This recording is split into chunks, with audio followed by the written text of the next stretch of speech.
Yeah.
संत शिरोमणी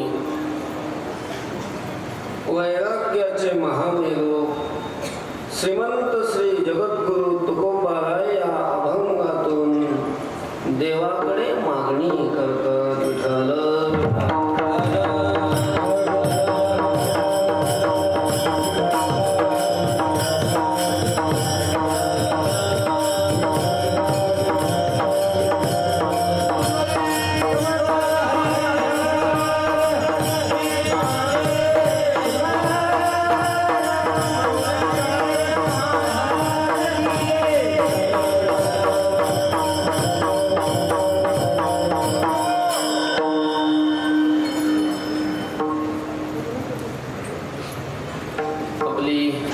अनेक दिवसापासून मनोकामना होती, इच्छा होती, होते बहुत दिवस मानसी आजी नवस फळले नवसी व्हावी भेटी ते झाली गोविंदाशी.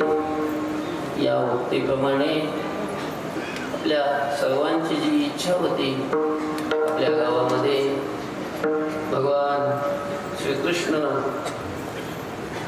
राधा राणीसह आपल्या गावामध्ये प्रतिष्ठित व्हावेत, भगवान यावे अशी जी इच्छा होती ती आपली इच्छा सफल होण्याच्या जवळपास आहे. प्राण प्रतिष्ठेचा कार्यक्रम सुरू आहे आणि त्या निमित्तानेच अशा प्रकारची ही कीर्तनाची सेवा आहे.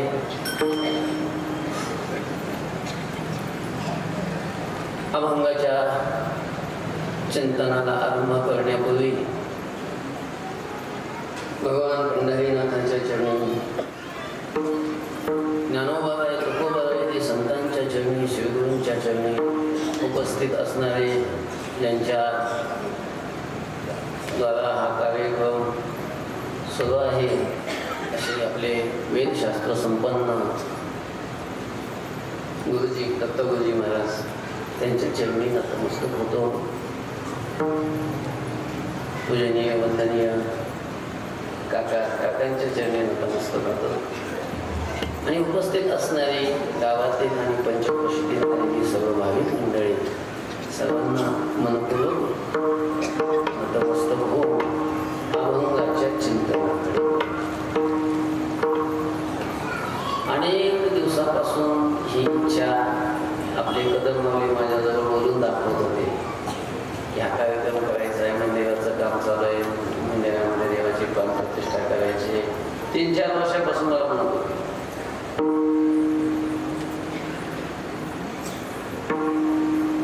ते आपलं उद्या प्राण प्रतिष्ठा बनवते. सकाळी गुरुदेव बाबा येणार आहे, सकाळी त्यांची सेवा होणार आहे. सकाळी 7:00ला गुरुदेव बाबांच्या मुखातून कीर्तनाच्या श्रवणाचाही लाभ आपल्याला सर्वांना होणार आहे.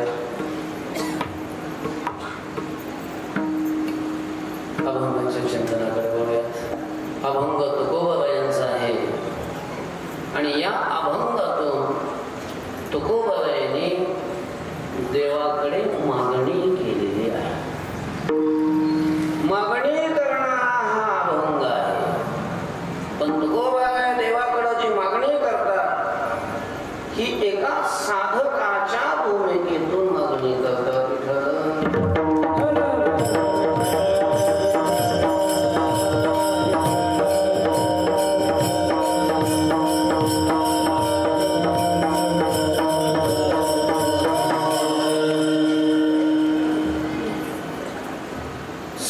जगामध्ये यच्च यावत लोकांचा जर विचार केला तर 4 प्रकार पडतात. एक पामर, दुसरा विषयी, तिसरा जिज्ञासू आणि चौथा मुक्त. या 4 प्रकारापैकी 2 प्रकार असे की ते देवाकडे मागत नाही. पहिला आणि शेवटचा प्रकार. पहिला प्रकार जो पामर तोही देवाकडे मागत नाही आणि जो मुक्त आहे तोही देवाकडे मागत नाही. पामर कोणाला म्हणतात? पामर त्याला म्हणतात की ज्याला देवच मान्य नाही.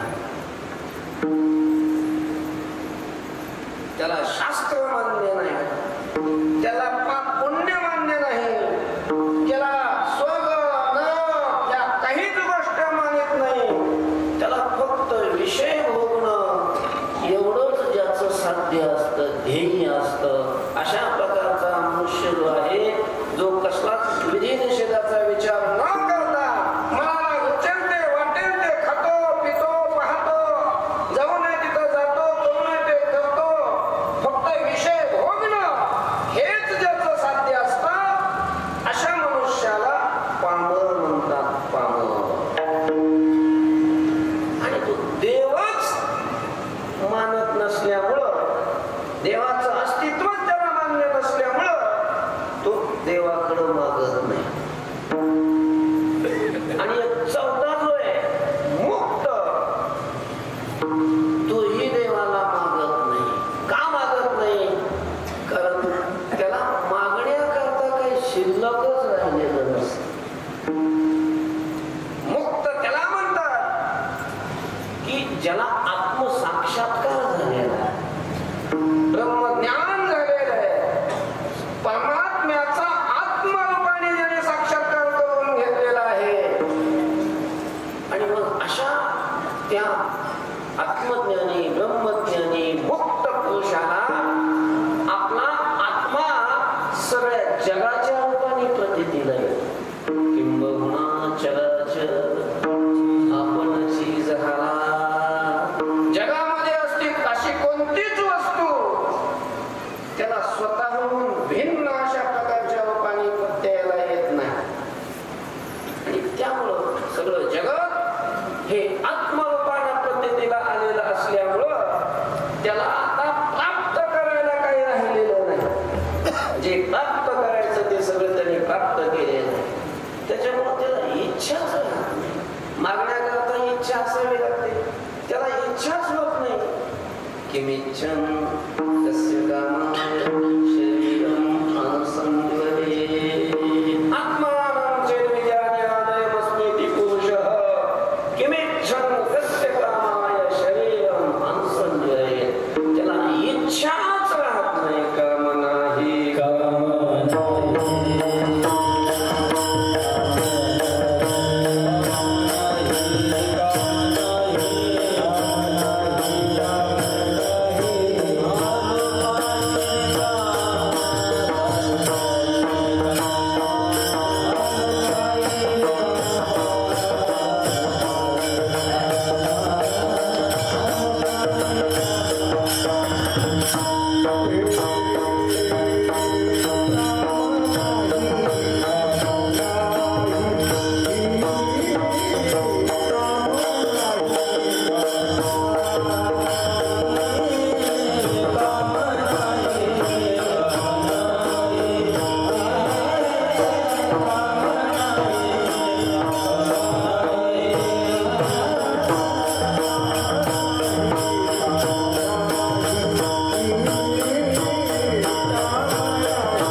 जिज्ञासू.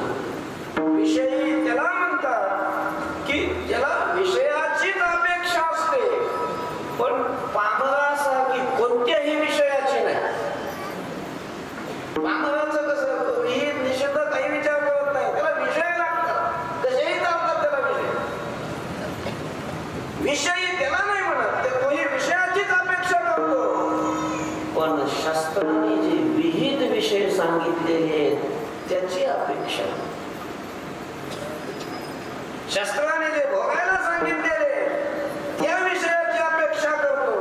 आणि आता जेवढे विषय प्राप्त आहेत यापेक्षा अधिक विषय अजून प्राप्त व्हावे म्हणून प्रयत्नशील असतो.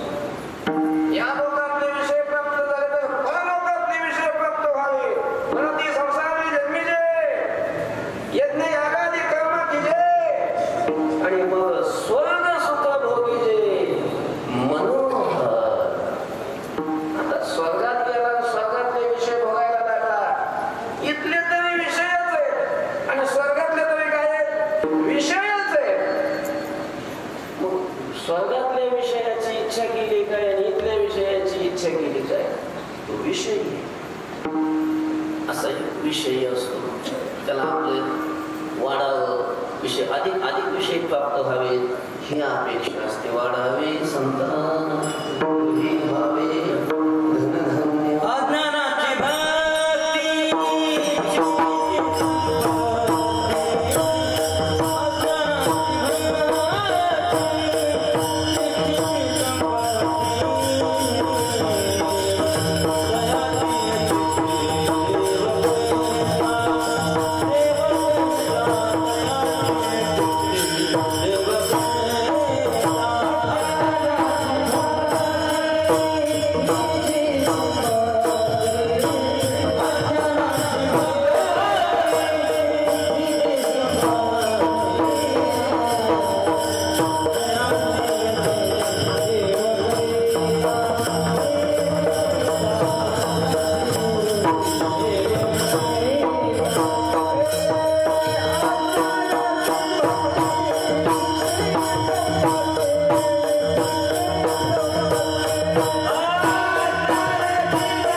अज्ञानाची भक्ती इच्छिती संपत्ती. अज्ञानी लोक भक्ती करतात आणि भक्ती करून कशाची अपेक्षा करतात? देवाने आपल्याला संपत्ती द्यावी, धनधान्य द्यावं हीच अपेक्षा करतात. एक विषय असतात. काही देवाकडं आपण ज्यावेळेला पूजा करतो, कुठली पूजा असो, साधी सत्यनारायणाची जरी पूजा केली तरी पूजा आपल्याला सुरुवातीलाच हातामध्ये पाणी घेऊन वगैरे संकल्प सोडायचा असतो. आणि तो संकल्प बघा एका दमात म्हणून दाखवा कोणी. अस्माकं सकुटुंबानां सपरिवाराणां, म्हणजे एकट्यासाठी मागत नाही, त्या स्वतःसाठी तर मागतोच, पण त्याच्या कुटुंबातले म्हणजे आई वडील भाऊ बहीण बायको हे कुटुंबातले. आणि नुसत्या कुटुंबातल्यासाठी नाही, परिवारांना परिवारात जेवढे मग मित्रमंडळ सगळ्यासाठी काय भरपूर आयुष्य, भरपूर अशा प्रकारचं ऐश्वर, आरोग्य भरपूर इतकं मागितलेलं असतं. एका दमामध्ये जर कोणी तो संकल्प पूर्ण पहिल्यापासून शेवटपर्यंत जर म्हणून दाखवला ना तर 10 रुपये बक्षीस देईल.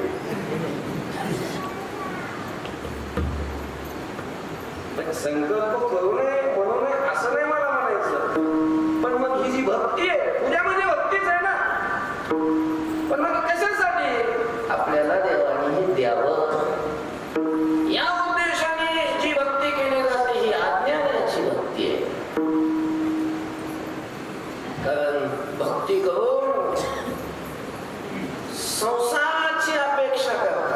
विषयाची अपेक्षा करतात. म्हणजे या लोकांनी विषयाला साध्य मानलेले आणि देवाला साधन बनवले.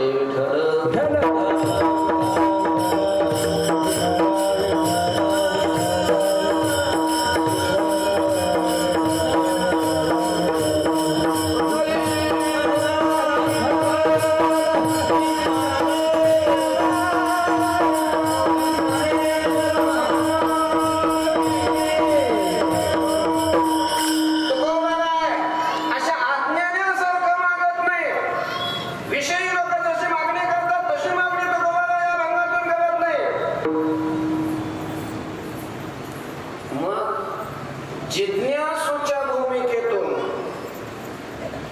एका साधकाच्या भूमिकेतून मागणी करतात. साधक कोणाला म्हणतात? ज्याच्या बुद्धीत हा विवेक निर्माण झालेला आहे काय की विषय हे दुःख रूप आहे. संसार हा सगळा दुःखाचं कारण आहे. संसार दुःख मूळ चहूकडे हिंगळ.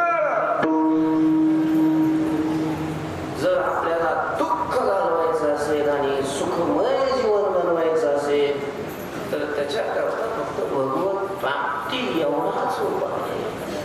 हे ज्यांना संतांच्या संगतीनं कळालं. पैसता संतांच्या संगती अनेक मनापती माझे कोणीच नव्हती. निश्चय चित्ती दृढ झाला.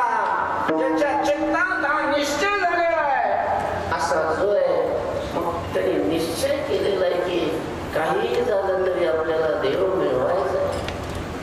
देवाची प्राप्ती करायची आहे. म्हणजे भगवत प्राप्तीच्या मार्गाने जो निघालेला आहे. आपल्या उद्धाराची ज्याला तळमळ लागली ऐशी चिंता करी सदा सर्व रात्रंदिवस हेची तळमळ. ज्याला उद्धाराची तळमळ लागली कायमी उद्धार पावे ऐशी तुम्ही सांगा समाधान चित्त माझे. असा भूमिकेत जो असतो त्याला जिज्ञासू म्हणतात. त्यालाच साधक म्हणतात. आणि अशा साधकाच्या भूमिकेतून तुकोबाराय देवाकडे म्हणतात. तुकोबाराय यांच्या हे लक्षात आलेलं आहे की संसार हा अनित्य आहे. संसार हा विनाशी आहे. संसार हा दुःख रूप आहे. आज जगाच्या आधी कालापासून जेव्हा संसार निर्माण झाला तेव्हापासून आतापर्यंत संसारात सुखी कोणी झालेला नाही. संसारात राहून दुःख कोणाचं गेलं नाही. आणि म्हणून संसाराची अपेक्षा न करता तुकोबाराय दुःख घालवण्यासाठी देवाला शरण गेलेले आहे. देवाची शरणागती केलेली आहे. आणि देवाला शरण काय आपणही जातो देवाकडं आणि लगेच म्हणायला लागलो की आमचं दुःख नव्हतं. तसं नाही. तुकोबारायाने आम्हाला स्वतःचं दुःख नष्ट करण्यासाठी स्वतः उपाय केले. शास्त्राने सांगितलेले हे उपाय केले. पण स्वतः उपाय करूनही ज्यावेळेला आपल्याकडून हे दुःख नष्ट होत नाही, आपल्याकडून ते उपाय होत नाहीत, आपली शक्ती कमी पडते, हे ज्या वेळेला तुकोबारायांनी जाणलं आम्ही देवा शक्तीहीने आमची शक्ती कमी पडते अशा प्रकारचं जाणून तुकोबाराय देवाकडे गेले. देवाला शरण गेले. तुकोबाराय दीन झालेले आहेत. हातभर झालेले आहेत. आणि हात जोडून विनंती करून देवाच्या समोर पदर बसून तुकोबाराय मागणी करतात. मागू लागलेले आहेत अभंगाच्या प्रथम चरणामध्ये.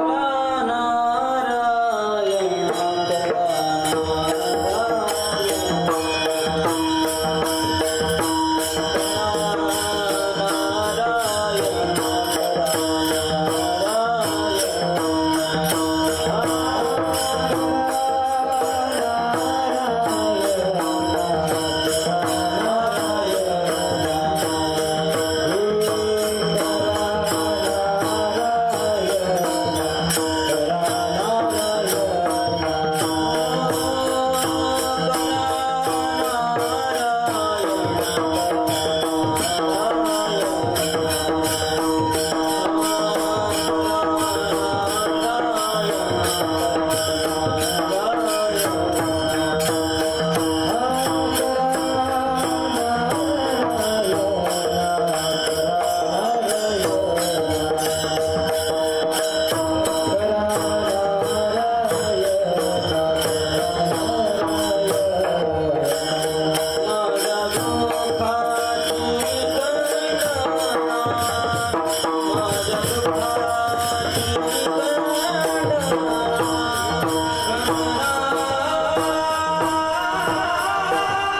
काय दुःख हो वाटतं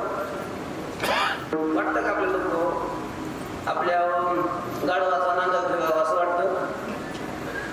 कोणाला वाटतं का सर्दी होईल? कोणाला मुळव्याध व्हावा वाटतोय होतो ती गोष्ट वेगळी.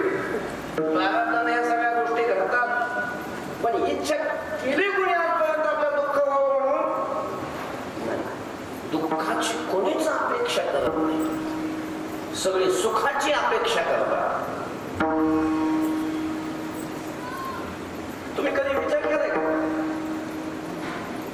की जगात कुणालाही विचारा तुम्ही, लहान मुलापासून ते म्हाताऱ्यापर्यंत, कोणत्याही गावातल्या, कोणत्याही जातीतल्या, कोणत्याही धर्मातल्या, कोणत्याही पक्षातल्या, कोणत्याही परिस्थितीतल्या कोणालाही तुम्ही विचारा, सगळ्यांची हीच अपेक्षा असते की दुःख नको आणि काय हवंय? सुख हवंय. सगळे या सुखाचीच अपेक्षा करतात आणि सगळ्यांना दुःख नको वाटतं. का बरं असं वाटत असेल कधी तुम्ही विचार केलाय? बाकीच्याच जाऊ द्या, आपण तरी कधी दुःखाची इच्छा केली का? नाही. का करत नाही दुःखाची इच्छा? सुखाचीच आपण अपेक्षा करतो कायम, दुःखाची कधीच अपेक्षा करत नाही. त्याचं कारण काय आहे? त्याचं कारण हे की आपलं मूळ स्वरूप सुखावूप असणारा परमात्मा, त्या परमात्म्याचे आपण अंश आहोत. संसाराच्या या उपाधीमुळे आपण वेगळे झालेलो आहे, औपाधीन भेद निर्माण झालेला आहे. आणि जे वेगळं पडलेलं असतं मुळातून, त्याची मुळाकडं धाव असते. मुळाकडं उदाहरण देईन तुम्हाला. बघा तुम्ही, पाणी कसं असतं? पाण्याचा स्वभाव कसा आहे? थंड असतं का गरम असतं पाणी? पाणी शीत स्पर्शवत्या शास्त्रामध्ये जलाचं लक्षण करत असताना काय सांगितलंय? शीत स्पर्शाने जे युक्त आहे त्यालाच काय म्हणतात? पाणी म्हणतात, त्याला जल म्हणतात. मग ते पाणी स्वरूपतः मुळात ते थंड असतं, शीतल असतं. त्याला तुम्ही उष्णता देऊन, उष्णतेवर ठेवून, अग्नीवर ठेवून तुम्ही त्याला गरम करा, ते गरम होईल. पण ते गरम किती वेळ राहील? गरम केलेलं पाणी, तापवलेलं पाणी किती वेळ ते गरम राहील? जास्त वेळ. हळूहळू त्याच्यातली उष्णता कमी होते आणि ते पाणी त्याच्या मूळ रूपाकडे जात असतं. हळूहळू ते काय होत असतं? थंड होत असतं. समुद्रातलं पाणी उष्णतेनं त्याची वाफ तयार होते, त्याचे मेघ तयार होतात आणि मेघातून पाऊस पडतो. तो डोंगरावर पाऊस पडतो. डोंगरावर पडलेलं पाणी, पावसाचं पाणी हे समुद्रातूनच आलेलं आहे. समुद्राचं पाणी आहे, पण डोंगरावर पाणी पडल्यानंतर ते डोंगरावरच थांबत नाही. कुणीकडे जात? समुद्राकडे जात. त्याची समुद्राकडेच धाव असते. खालावर हवे पाणी. का समुद्राकडे जात? कधी डोंगराच्या पायथ्याशी असलेलं पाणी असं डोंगरावर का पडत नाही? समुद्रा खाली खालीच का बरं जात? समुद्र खाली आहे आणि त्याला समुद्राकडे जायचं असतं, कारण ते तिथून आलेलं आहे. त्याचं मूळ तिथं आहे. ते मूळ जे असतं त्याच्याकडे धाव असते. आपण सगळे जीव आहे, आपण परमात्म्याचे अंश आहोत आणि परमात्मा आनंद स्वरूप आहे, म्हणून आपली आनंदाकडे धाव आहे. म्हणून आनंदाची अपेक्षा आहे. आनंद रूप होण्याचा, आनंद मिळवण्याचा प्रयत्न, इच्छा आपली त्याच्यामुळे की आपलं मूळ स्वरूप आनंदाचं आहे. दुःख नको वाटतं, कारण ते दुःख आपलं स्वरूप नाही. जे आपलं आहे ते असावं वाटतं, जे दुसरं ते नसावं वाटतं. ही माणसाची स्वाभाविक इच्छा असते. आपलं कितीही वाईट असलं ते आपल्या जवळच असावं वाटतं. आणि कितीही प्रेमाचा पाहुणा असला, कितीही प्रेमाचा असला, एक दिवस राहिला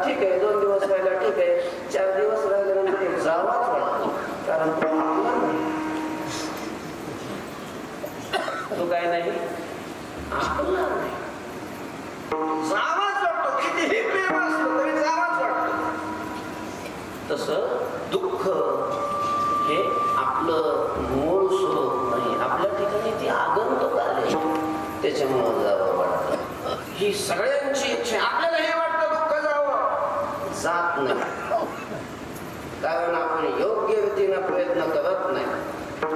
तुकोबाराय नाही वाटत होतं की हे दुःख जावं, पण जाण्यासाठी तुकोबारायने हे प्रयत्न केले, पण तुकोबारायांच्या लक्षात आला प्रयत्न आपले कमी पडतात आणि म्हणून तुकोबाराय देवाला शरण गेले आणि देवाला शरण जाऊन प्रार्थना करतात की देवा माझ्या दुःखाची खंडना करा. दुःखाची खंडना करण्याविषयी, खंडना करणं म्हणजे नष्ट करणं, दुःखाच्या नाशाची अशा प्रकारची मागणी करतात. कशाचं दुःख होतं तुम्हाला? काय दुःख असेल तुम्हाला म्हणाला? संसाराचं दुःख. संसाराच्या तापी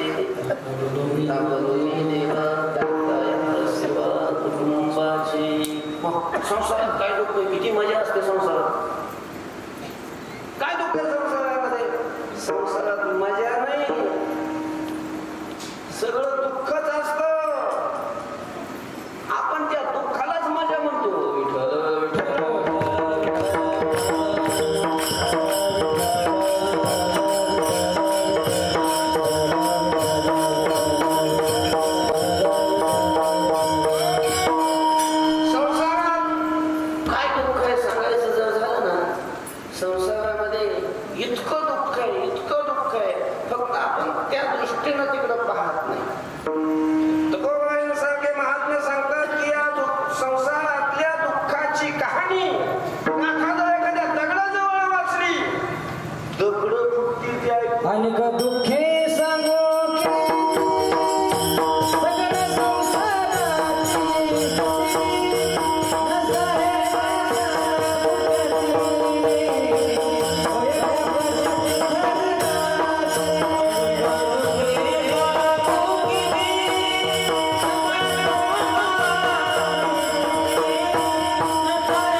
बसवतो गरम नये म्हणून. ज्या वेळेला आपण आईच्या गर्भात होतो त्यावेळेला कसे होतो तुम्ही विचार केलाय? तिथं फॅन नव्हता, तिथं कूलर नव्हतं, तिथं एसी नव्हता. मग आपण आईच्या गर्भामध्ये आई जी अन्न खाते, जी पाणी पिते, ते जे पचतं, खाल्लेलं आणि पिलेलं पचण्यासाठी सगळ्यांच्या पोटामध्ये उदरामध्ये अग्नी असतो, त्याला उदर्य म्हणतात. त्याला आपण आपल्या भाषेमध्ये जठराग्नी म्हणतो. आणि तो कायम पोटामध्ये असा भडकलेला असतो, त्याच्यामुळे आपलं शरीर गरम लागतं. ज्याचा तो इजला त्याला उचलतात मग लगेच. पोटामध्ये अग्नी असतो, जठराग्नी ज्याला म्हणतो, आणि तो गर्भाच्या पिशी जवळच असतो. आपण कुकर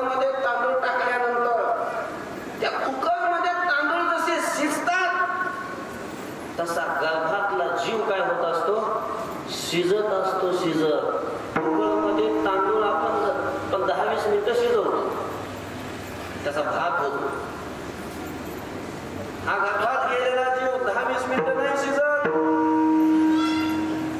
नवमास कष्टलासी 10व्याने प्रसूत झाली, येताची कर्मजाळ तुझी मान अडकली.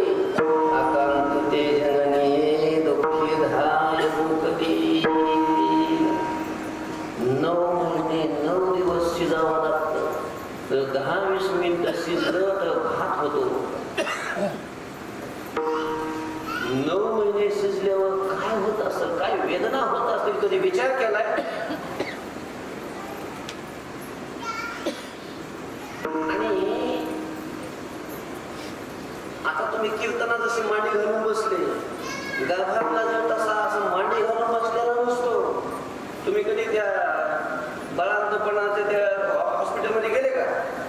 तिथं चित्र असतं बघा, असं गर्भातल्या जीवाचं, मुलाचा. आईच्या पोटामध्ये मुलगा कसा असतो, कशा स्थितीत असतो, कधी पाहिलं तुम्ही चित्र? ते पाय वर असतात आणि डोसकं खाली असतं, म्हणजे तोंड खाली असतं.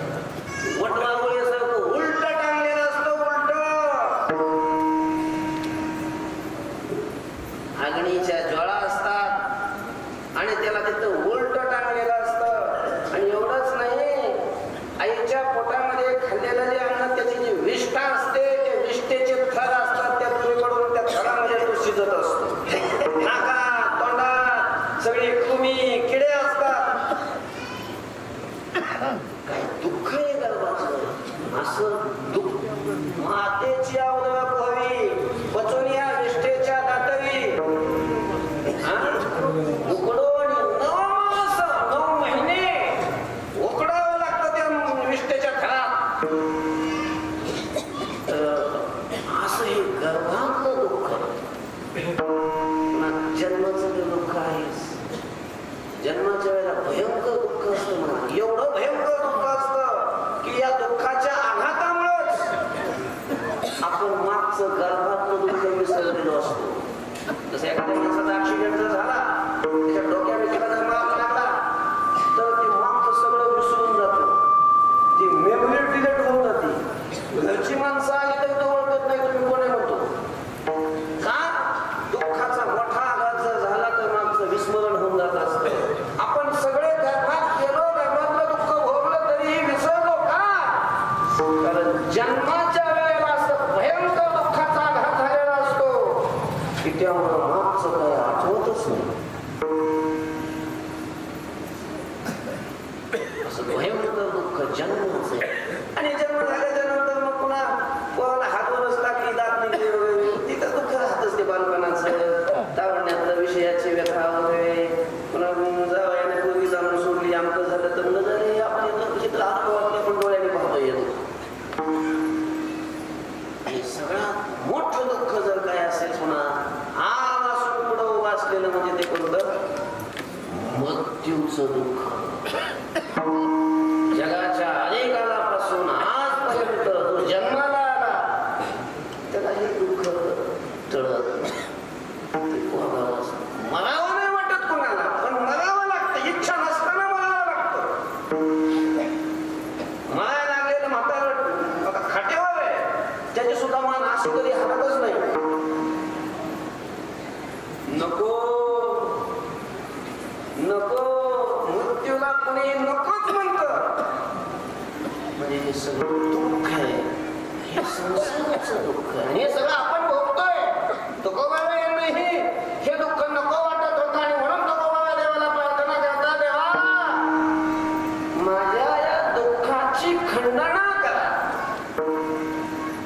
नको हे दुःखाचे 2 प्रकार, एक शोक दुःख आणि दुसरं ताप दुःख. शोक दुःख म्हणजे आपल्याला आवडणारी, आपल्याला प्रिय असणारी जी वस्तू आहे ती आपल्यापासून दूर गेली किंवा नष्ट झाली की दुःख होतं. बायको आवडते, मी कुणाची मरू नये, पण मी ही माणसं काय करतात? रडतात, दुःख होतं. या दुःखाला शोक दुःख म्हणतात. काय म्हणतात त्याला? शोक दुःख. ती अजरा म्हणजे अजराजा म्हणजे प्रभू रामचंद्राचा पूर्वज, दशरथाचा वडील अजराजा. आणि ती इंदुमती उद्यानामध्ये क्रीडा करत असताना नारद महर्षी कुठेतरी कीर्तनाला गेले होते. कोणीतरी त्यांच्या गळ्यात हार घातला होता आणि एक विण्याला हार घातला होता. ती फुलं एवढं सुगंधित होते की असे कोसावून दुरून असे भुंगे येऊन त्या फुलावर बसायचे. त्या माळ्यावर त्या फुलाच्या विण्याला माळ घातलेली होती, त्या फुलावर बसले.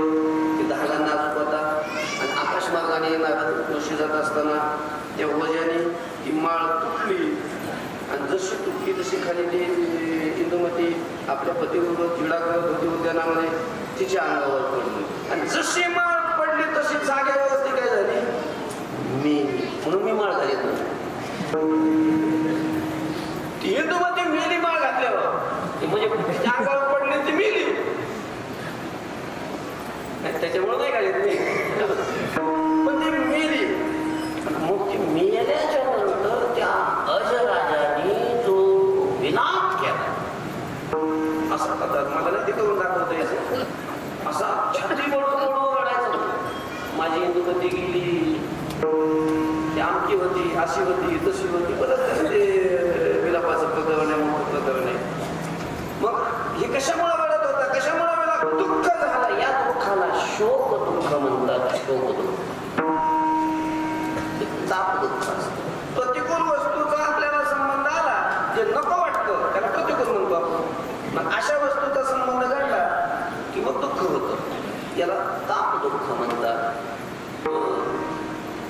त्या ताप दुःखामध्ये आध्यात्मिक, अधिभौतिक, अधिदैविक असे 3 प्रकार आहेत. जाऊ द्या त्याला नाही विस्तार करीत. पण असे हे दुःखाचे प्रकार आहेत आणि सगळ्या प्रकारचं दुःख नष्ट व्हावं ही तुकोबारायांची अपेक्षा होती. आणि ते आपल्याच्यानं शक्य होत नव्हतं म्हणून तुकोबाराय देवाला प्रार्थना करतात, देवाला मागणी करतात. तुकोबा म्हणतात, देवा माझ्या या दुःखाची तुम्ही खंडना करा. नारायण माझ्या दुःखाची खंडना, दुःखाची खंडना करायला सांगतात, दुःख नष्ट करायला सांगतात. कोणत्या देवाकडे मागणी करतात? ज्या देवाकडे मागणी करतात त्या देवाकरता तुकोबारायांनी संबोधन वापरलेलं आहे, नारायण. कोणता देव आहे हा? नारायण आहे. नारायण ते म्हणे, हा कुठला नारायण आहे? नारायण शब्दाचा अर्थ सर्व होतो. नर नाम आत्मा. नर शब्दाचा अर्थ काय आहे? आत्मा. ततो जातानी नारायणी आकाशादेनी कार्याणी तानी कारणात्मना व्याप्नोति अतः तानी अयनम अस्य. जगद्गुरु शंकराचार्यांनी हा अर्थ केलेला आहे. नारायण नारायण म्हणजे काय? तर नर म्हणजे आत्मा आणि त्या आत्म्यापासून जन्माला आलेली जी आकाशादी भूत ही यांना म्हणतात नार. यांना काय म्हणतात? नार. आणि ही नार म्हणजे कार्यरूप असणारी ही जी भूत, या भूतामध्ये हा परमात्मा कारणाच्या रूपाने व्यापून राहतो. म्हणून त्या कारण रूपाने व्यापून असणाऱ्या परमात्म्याला नारायण म्हणतात. ही सगळी भूत, भूत म्हणजे प्राण्यांनाही भूतच म्हणतात, जीवांनाही भूतच म्हणतात. पण भूतात त्याला प्रकार आहे, भूत आणि महाभूत. ही सगळी सृष्टी, सगळा प्रपंच ज्या भूतापासून झाला त्यांना महाभूत म्हणतात. पंचभूताचा गोंधळ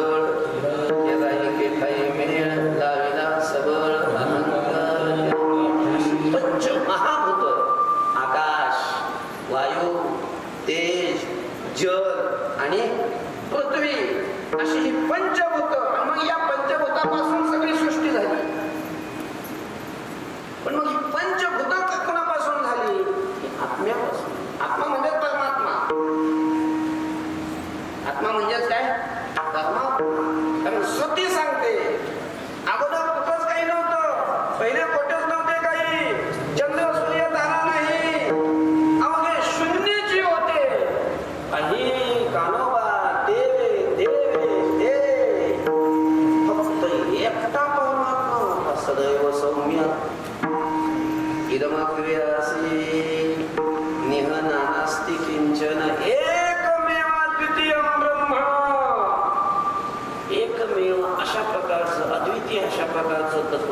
फक्त फक्त फक्त परमात्मा होता. पण एकटा किती दिवस राहील? एकट्याला कळत त्याला वाटलं आपण खेळ मांडावा आणि म्हणून त्यांनी हे सगळं जग निर्माण करण्याचा संकल्प केला. एकलेने कंठेची म्हणून आहे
आत्म्यापासून आकाश झालं. आत्मा म्हणजे परमात्मा. त्याच्यापासून आकाश निर्माण झालं. आकाशात वायू, आकाशापासून वायू झाला. वायू अग्नी, वायूपासून अग्नी निर्माण झाला. अग्नीपासून जल, जलापासून पृथ्वी, असे हे पंचभूत निर्माण झाले. हे आत्म्यापासून म्हणजे परमात्म्यापासून. त्या आत्म्याला नर म्हणतात आणि त्याच्यापासून निर्माण झालेली ही पंचभूत यांना नार म्हणतात. सांगायचं तात्पर्य काय? याच्यापासून हे झाले म्हणजे भूत हे कार्य आणि नर ज्याला ज्याला नर म्हणतात असा आत्मा तो कारण आणि कारण हे कार्यात व्याप्त असतं. उपादान कारण, कारणाचे दोन प्रकार असतात, निमित्त कारण आणि उपादान कारण. कार्यामध्ये व्यापून असणारं कारण त्याला उपादान कारण म्हणतात. जसं माती आहे, मातीपासून गाडगं तयार होतं, मातीपासून गोळकं लक्ष देऊन मातीपासून रांजण तयार होतो, मातीपासून नांद तयार होते, मातीपासून पदळ तयार होतो. असे सगळे पदार्थ तयार झाले. कशापासून? आणि जर बारीक विचार केला त्या गाडग्यात काय असते? मातीच असते. रांजणात काय असते? मातीच असते. त्या पदळात काय असते? मातीच असते. त्या बळक्यात काय असते? मातीच असते. या सगळ्या पदार्थामध्ये काय आहे? माती व्यापलेली आहे. का? कारण ती मातीपासून झालेली आहे. माती त्याचं कारण आहे. कारण रूपानं मातीच्या सर्व कार्यपदार्थामध्ये काय असते? व्याप्त असते. तसं हे सगळी पंचभूत हे आत्म्यापासून झालेली असल्यामुळं, परमात्म्यापासून झालेली असल्यामुळं कारण रूपानं परमात्मा या सगळ्यामध्ये व्याप्त आहे. म्हणून त्याला नारायण म्हणतात. नारायणी तानी कारणात्मना व्याप्नोती, कारण रूपानं व्याप्तो. अतः तानी अस्य अयन, म्हणून ते याचं काय आहे? अयन आहे. अयन म्हणजे स्थान. कारण रूपाने त्या कार्यामध्ये ते कारण व्यापून राहतं, राहायला लागतं त्या कार्यात व्यापून, म्हणून ते कार्य याचं घर झालं. म्हणून याला नारायण म्हणतात. नारायण नारायण म्हणजे नुसतं घोगऱ्या घालून कुल केलं की तो नारायण होत नाही. नारायण सगळ्या जगात, सगळ्या पंचभूतात जो व्यापून आहे त्याला नारायण म्हणतात. किंवा स्वभाव सांगतोय, सगळ्यांच्या अंतःकरणात जो राहतो त्याला म्हणतात नारायण. कारण नाम नाम अंतःकरणम, अयनम नाम स्थानम. अंतःकरण हे आहे ज्याचं राहण्याचं स्थान, त्याला काय म्हणतात? नारायण म्हणतात. आणि सगळ्यांच्या अंतःकरणामध्ये कोण राहतो? आरवीतला एखादा नारायण कोणी राहू शकत नाही. ईश्वर असलेला नारायण. ईश्वर सर्वभूतानां हृदयेषु तिष्ठति. ईश्वर सगळ्या भूतांच्या हृदयामध्ये राहतो. सर्वगती देहादेही सर्वस्यचाहं हृदय सन्निविष्टो.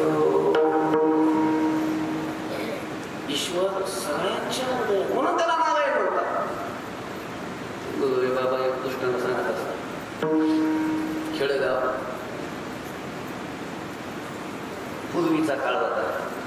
आणि पूर्वी अजूनही काही जास्त खेड्यागावात एवढा नाही बदल झालेला, पण पूर्वी सगळं गाव कुलकर्णी आणि पाटील दोघांच्या हातात सगळा गाव सगळा त्यांच्या दोघांच्या.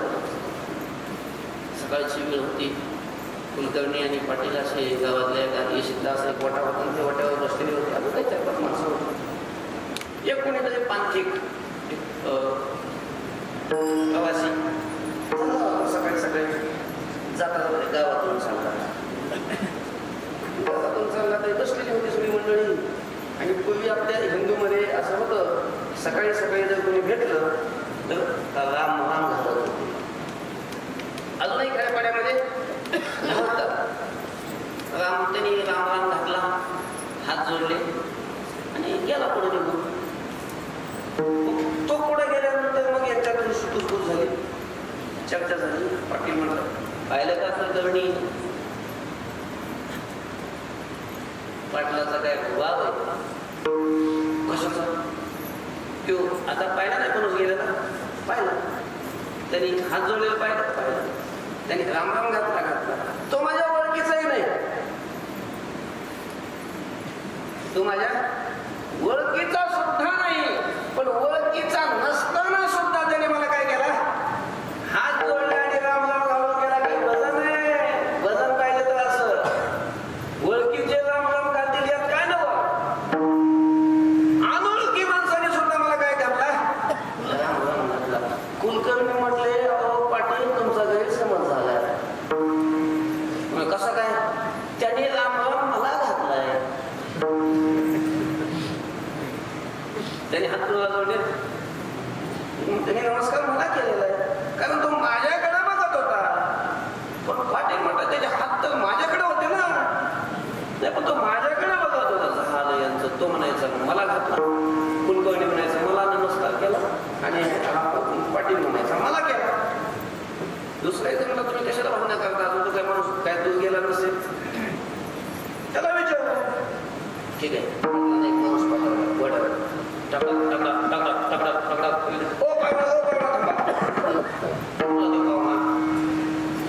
गेला त्याला घोड्यावर बसून. तुम्ही गावातून आले, येताना तुम्ही 4-5 माणसं बसली होती, तुम्ही नमस्कार केला. कोणाला केला? कोणाला म्हणजे? अहो, तिथं पाटील बसले होते, कुलकर्णी बसले होते. त्याच्यात थोडासा वाद सुरू झाला की तुम्ही नमस्कार कोणाला केलाय असं त्याने विचारल्यावर त्यांची लायकी याच्या लक्षात आलं. चाणाक्ष वाटत होती.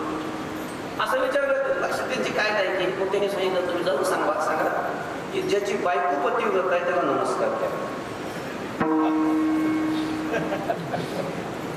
आता ते काय ते सांगत तिथे गेलो तो जाऊन सांगितलं, पण अहो पाटील, त्यांनी सांगितलं की ज्याची बायको पतिव्रत आहे त्याला काय केला, नमस्कार केला. पाटील असे कॉलर असे केले. काय म्हटलं होतं कुलकर्णीने, मी सांगत होतो त्यांनी मलाच नमस्कार केला. कारण पाटील स्वतःच्या बायकोला काय समजत होते, पतिव्रतच समजत होते. कुलकर्णी स्वतःच्या बायकोला काय समजत होते, पतिव्रतच समजत होते. कुलकर्णी म्हटले, अहो म्हणूनच म्हटलं त्यांनी नमस्कार मला केलाय. काय म्हटलं तो, त्याची बायको पतिव्रत आहे म्हणून त्याने मला नमस्कार केला. कारण सगळ्यांनाच आपल्या बायका काय वाटत असतात. तरी मग आमचा वाद काय मिटवणार झाला, तो म्हणायचा मलाच असतात ना बाकी ते पुन्हा दोघांनी कशी करणारी. ती म्हटलं, का पाटील, तो माणूस तुमच्या ओळखीचा आहे ना?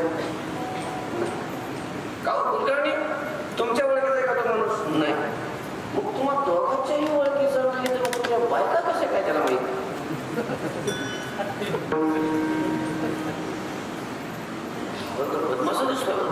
असं कसं काय बोलला तो? बोला म्हणे त्याला. वाटलं ना आता माणूस पाटीलला, तो काय दूध गेला त्याला माहिती होतं बोलावं लागत म्हणून. आणलं त्याला बरं आणि पाटलाच्या समोर बघ. पाटील नुसतं खडसावून विचारलं, काय तुला आम्ही सगळा प्रश्न विचारला होता तर तू आडव्या जाऊन उत्तर देतो. काय काय काय झालं पाटील? काय झालं काय म्हणतो? तुला आम्ही सरळ विचारलं होतं की तू नमस्कार कोणाला केला? आडव्या जाऊन सांगितलं त्याची बायको पतिव्रत आहे त्याला. तुला काय माहिती आमच्या बायका पतिव्रत कशा आहेत? ते म्हणलं तुमच्या बायको मला माहित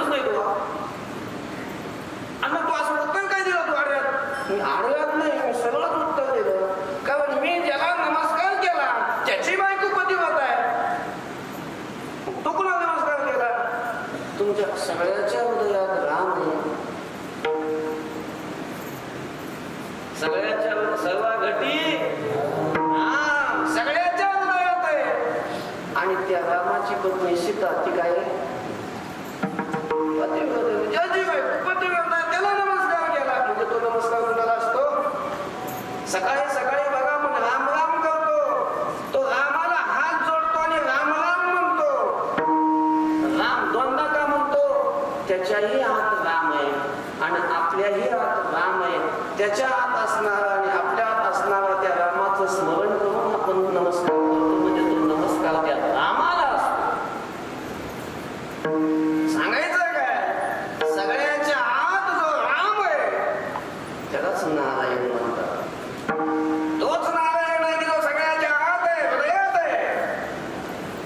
आणि अशा त्या नारायणाला तुकोबाराय प्रार्थना करतात, हे नारायणा माझ्या दुःखाची खंडना करा, करा नारायणा माझ्या दुःखाची खंडना.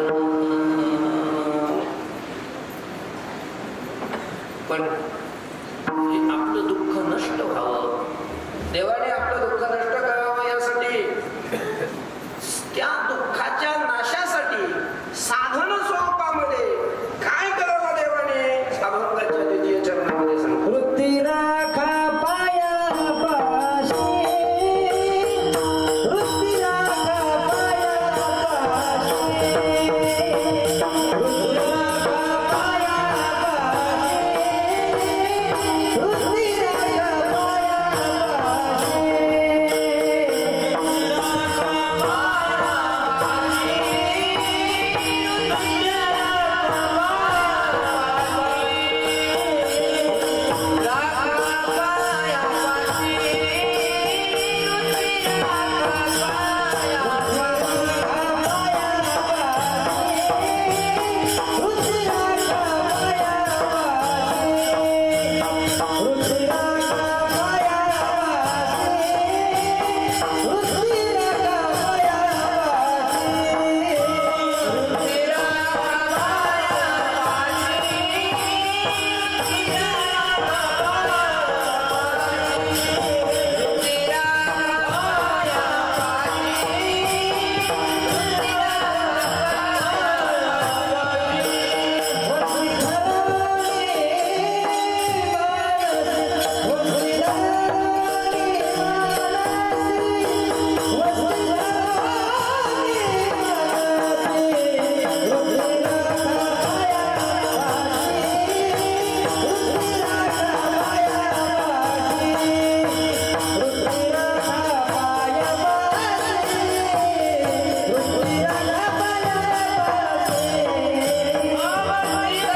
पायापाशी, वृत्ती राखा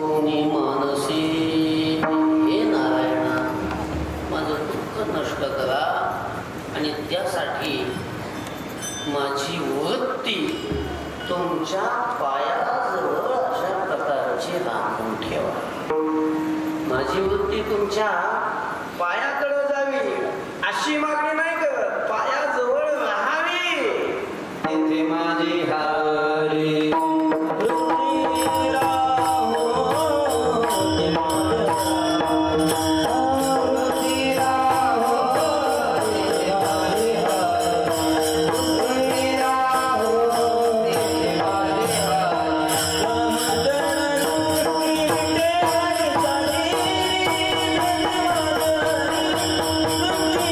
Oh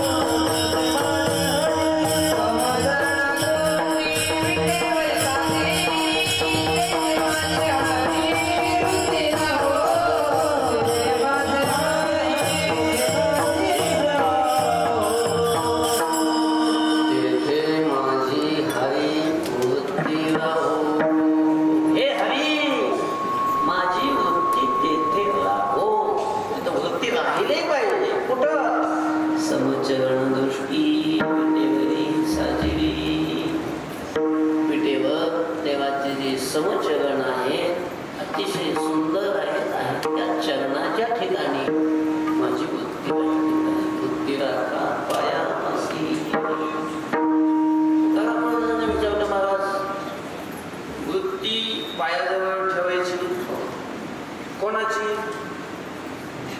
तुमची? तुम्ही ठेवा. वृत्ती तुमची ठेवायची, दुसऱ्याला म्हणजे देवाला मागणी करायला लागली. वृत्ती तुमची आहे, तुम्ही ठेवा पाहिजे देवाच्या, तुम्हाला गरज आहे. तुकाराम महाराजांचा प्रयत्न केला होता ठेवायचा, पण ती राहत नव्हती ना, अडचण येत आहे. तुकाराम महाराजांनी अभ्यास केला देवाजवळ आपली वृत्ती राहावी म्हणून. वृत्ती म्हणजे मन, चित्त देवाजवळ राहावं याच्याकरता तुकोबाबांनी केला अभ्यास. पण ते मन असं इतकं बिलिंदर आहे, इतकं चंचल आहे ना, ते एका जागेवर राहतच नाही. फारच चंचल आहे. काही आपण कधी त्याला स्थिर करायचा, देवाच्या पायाजवळ ठेवायचा कधी अभ्यासच करत नाही, प्रयत्नच करत नाही. ज्यावेळेला आपण करायला लागू ना, मग याची ताकद कळते. सामान्य नाही म्हणायची मग, हा चंचल आहे मग. आणि जोपर्यंत आपण स्थिर करत नाही याला, तोपर्यंत आपलं दुःख जाणार नाही. वृत्तीची चंचलता हेच दुःख आहे, आणि वृत्तीची स्थिरता म्हणजे सुख आहे, शांती परते नाही. सुख ये अवघेचे दुःख. वृत्तीची स्थिरता त्याच्यातच सुख आहे, आणि वृत्तीची अस्थिरता, वृत्तीचं चांचल्य हेच दुःख आहे. त्याच्यासाठी वृत्ती स्थिर झाली, आणि हे होतच नाही. मन आहे ना, स्थिर होतच फार चंचल आहे. ऐकत होतो काय महाराजांनी त्याला प्रयत्न केला स्थिर करायचा, त्याला समजूनही सांगितलं, त्याला चुचकारलं, पण ते काय काय काय करीतो या मना, बरी नाही गे नारायण नारायण, हे मन माझं ऐकतच नाही.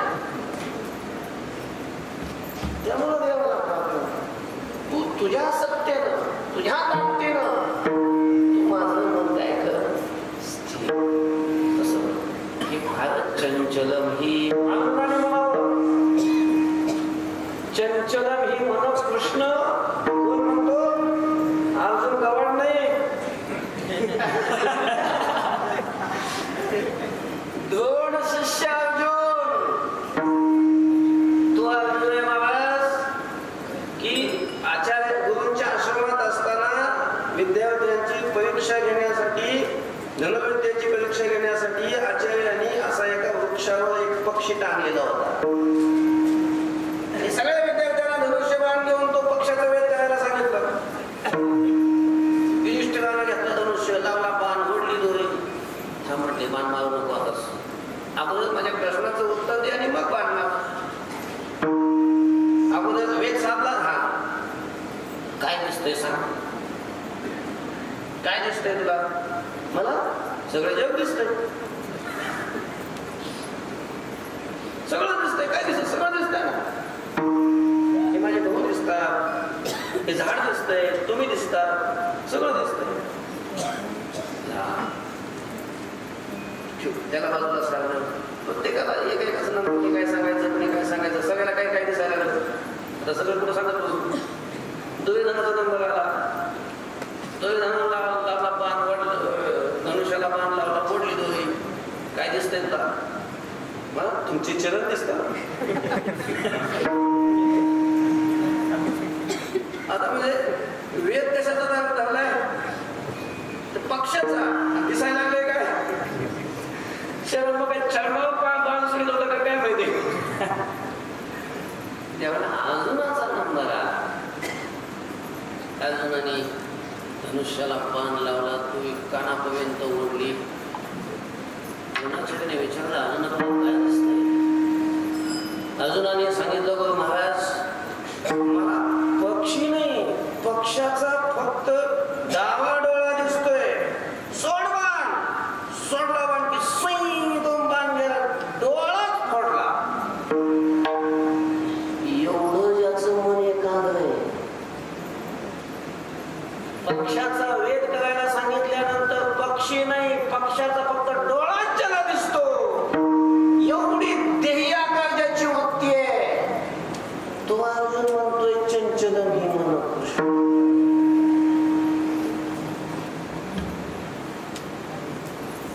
अर्जुनाने स्वर्गात गेला काही शस्त्र वगैरे प्राप्त करण्याच्या निमित्तानं तो स्वर्गात गेला आणि स्वर्गात गेलेलं असताना काय झालं की निवात आणि कवच हे दोन दैत्य त्यांनी स्वर्गावर आक्रमण केलं. देवाचं आणि दैत्यांचं युद्ध सुरू झालं आणि त्या युद्धामध्ये देवांचा पराभव होण्याची वेळ आली ना. ताकदवान होते ते असो. अर्जुनाला कळलं अर्जुन युद्धात उतरला आणि अर्जुन युद्धात उतरल्यानंतर स्वतःच्या पराक्रमाने अर्जुनाने नुसते त्या दैत्यांना नाही त्या दैत्यांचा ठाव ठिकाण नष्ट करून टाकला. ज्ञानोबाबांनी वर्णन केलेले तो संग्रामी हार जिंकला निवांत कवचाचा ठाव फेडिला. निवांत कवच हे जे दैत्य त्यांना तर मारलंच पण त्यांचं ठाव ठिकाण सुद्धा ठेवलं नाही. असा अर्जुनाने पराक्रम केला. युद्ध संपलं. देवांचा विजय झाला पण सगळ्यांना देवांना लक्षात आलं की हा विजय जो झाला याचं पूर्ण श्रेय कोणाला आहे? अर्जुनाला. आणि मग आता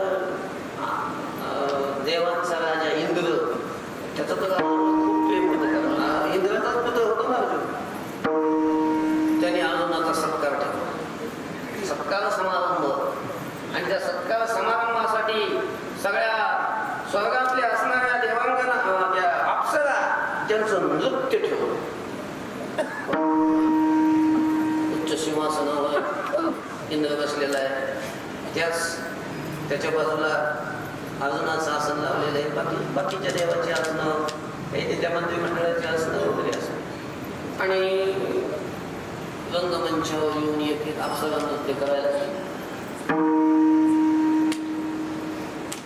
गंधर्व गायन करायला.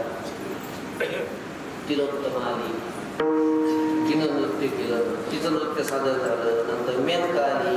तिचं झालं. नंतर रंभा आली. तिचं नृत्य सादर झालं. पण अर्जुनाने तिथं जाऊन तो खाली मान घालून बसला. वरच मान केली. आणि ज्या वेळेला शेवटची स्वर्गातली सर्वश्रेष्ठ अप्सरा कोण? उर्वशी. शेवटची कुस्ती. ती ज्या वेळेला तिथं नृत्य करायला रंगमंचावर आली आणि अर्जुनाने जी वर मान केली आणि एक टक अशा प्रकारचं नृत्य बघायला लागला आपण सुद्धा खाली पडा. तुझं पाहणं सामवी दृष्टीनं पिले मागावी अशा अर्जुनाची स्थिती झाली. इंद्राने पाहिलं अर्जुनाकडं. आतापर्यंत वर सुद्धा पाहत नव्हता आणि आता कापडी खाली पडायला तयार नाही. सगळ्या देवांच्या सगळ्यांच्या लक्षात आलं की अर्जुनाला उर्वशी आवडली. त्याला भावली. नृत्य संपलं आणि मग इंद्राने त्या उर्वशीला बोलवलं. हे बघ असं असं झालं. अर्जुनानं कोणाकडेच पाहिलं नाही पण तुझ्याकडे एकटक पाहत होता म्हणजे तू अर्जुनाला आवडलेली आहे. आज तू अर्जुनाच्या सेवेसाठी जायचं.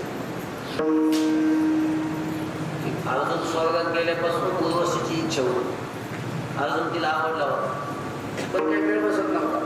राजानेच आज्ञा केली. आता राजाची आज्ञा असल्यावर काय आनंदानं ती गेली अर्जुनाकडे. अर्जुनाच्या विश्रांतीचं स्थान गेली. काम याचना करायला लागली अर्जुनाजवळ. पण अर्जुनाने हात जोडले सांगितलं नाही. जैव तो माते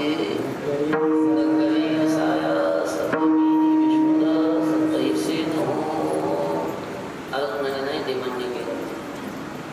आता काय सांग कामातून आनंद भय म्हणा.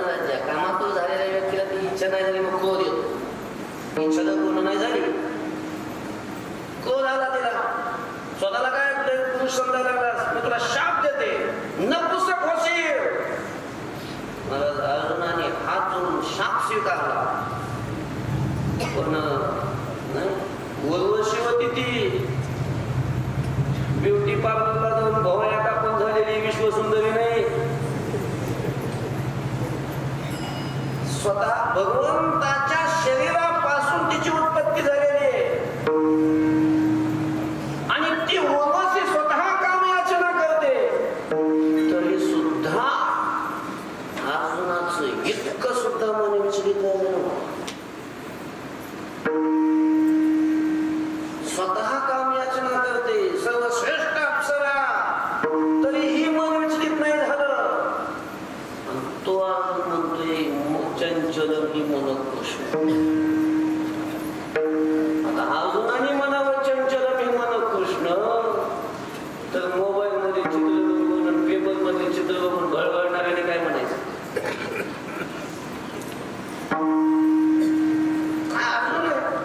तिने विचारलं, मग तुम्हाला 1% का पाहत होतास?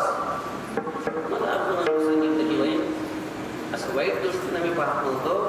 माझा जन्म ज्या कुळात झालेला आहे, हे कुरुवंश, या कुळाची उत्पत्ती तुझ्यापासून झालेली आहे. आमच्या कुळाची आद्य जननी तू आहेस आणि आमचं कुळ जिच्यापासून जन्माला आलं ती आमची आद्य जननी कशी आहे ते मी पाहत होतो. तुझ्याकडे वाईट दृष्टीनं पाहत नव्हतो. काय अर्जुनाचा मनावर ताबा आहे, काय नियंत्रण आहे मनावर. पण तो अर्जुन म्हणतो की हे मन आवरणं फार कठीण आहे. वायूचा वेग आवरणं जसं कठीण आहे, वायू विवसु दुष्करम, तसं हे कठीण आहे. आणि याचं काठिण्य जो ती साधना करतो त्याच्या लक्षात येतं. तुकोबारायांना हे लक्षात आलेलं होतं म्हणून तुकोबाराय देवाला प्रार्थना करता, देवा तुम्ही माझं तुमच्या शक्तीनं माझं मन तुमच्या पायाजवळ स्थिर करून घ्या.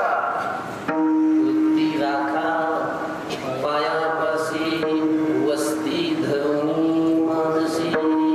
त्याच्याकरता तुम्ही माझ्या मनामध्ये प्रगट व्हा. तरी वास हृदयी, माझ्या हृदयामध्ये वास करा, माझ्या हृदयामध्ये प्रगट व्हा आणि माझ्या हृदयामध्ये प्रगट होऊन कायमचे तिथं राहा आणि माझं मन तुमच्या चरणाजवळ स्थिर करून घ्या.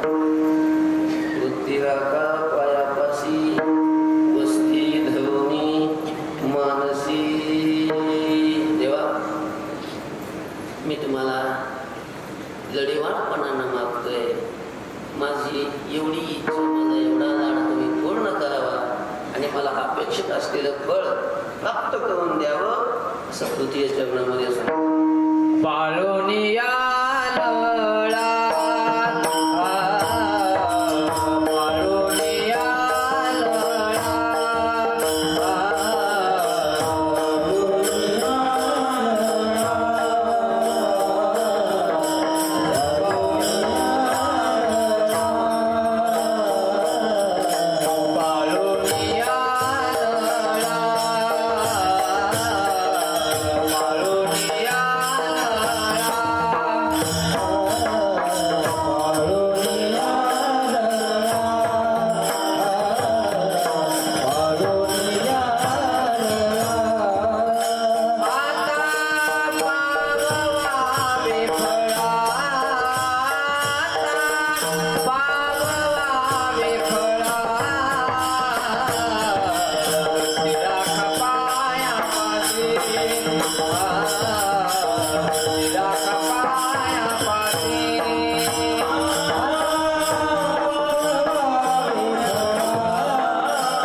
तुम्हाला शरण आलेलं आहे, मी दीन झालेलो आहे.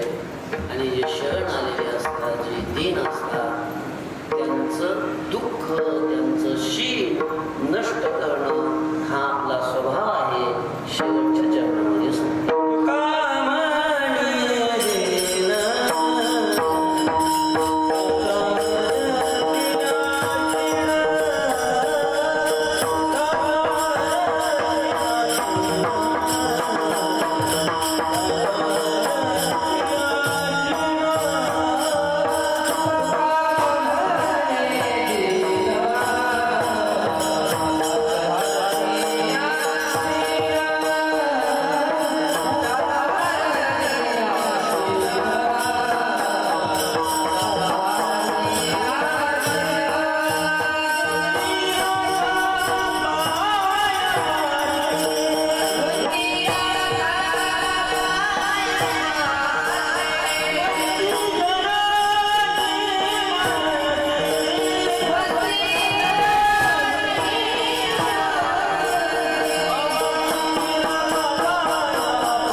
सेवेला कोण